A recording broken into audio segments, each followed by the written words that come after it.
Hello, I'm Mrs. C, and I'm an ELL teacher with Florida Connections Academy. Today, I'll be doing a walkthrough on Unit 1, How Does Change Affect Us? Lesson 5, Big Changes to Caterpillars. This is the Draw and Write portfolio assignment.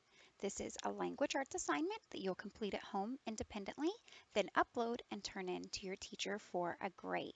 So for this assignment, you're going to have a skills check that you complete with your learning coach. So before we begin the draw and write activity, you should be looking at the skills check. It looks like this. Now, I can't read these words or sentences to you because you should be reading these by yourself independently with your learning coach.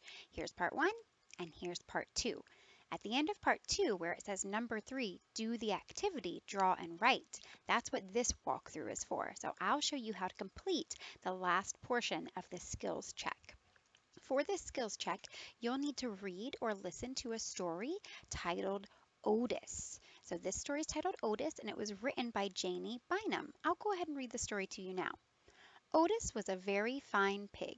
He had soft, silky hairs and pink skin. How such a neat pig was born to such a sloppy family was anyone's guess.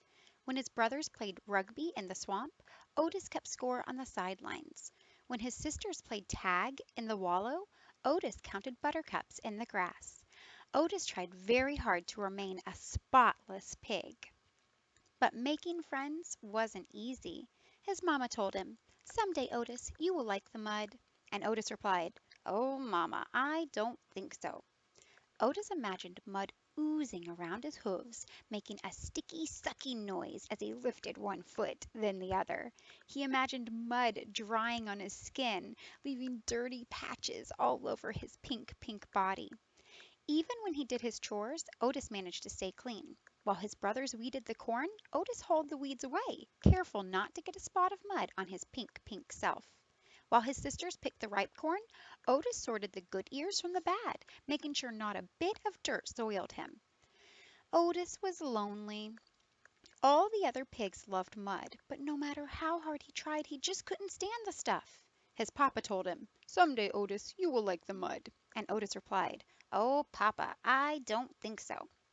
One day, as Otis returned from the garden, he heard a small, croaky sob. There by the wallow sat a little frog crying softly. "Little frog, why are you crying?" Otis asked.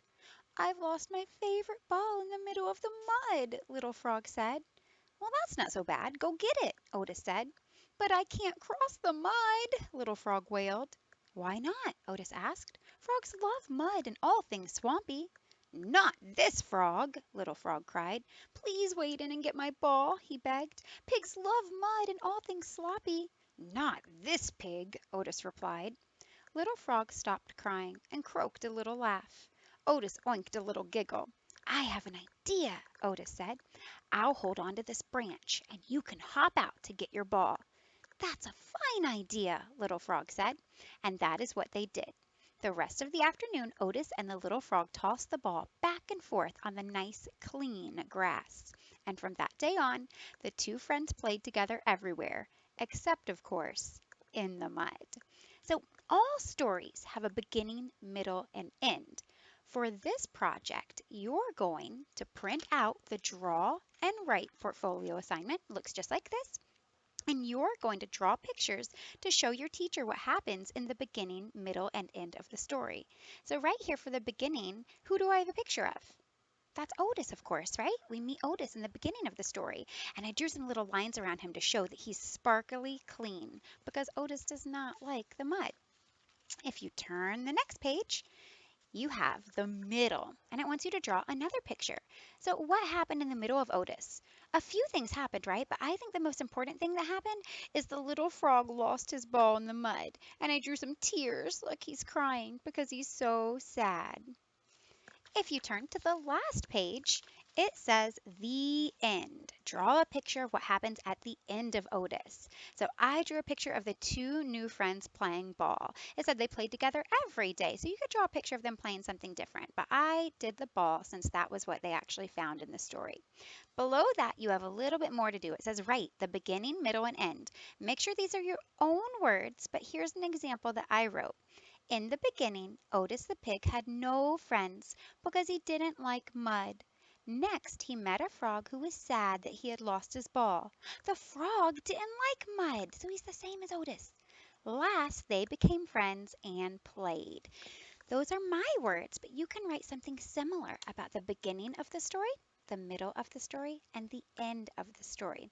Make sure you start those sentences with capital or big letters and end them with ending punctuation. So those periods, question marks, or exclamation points.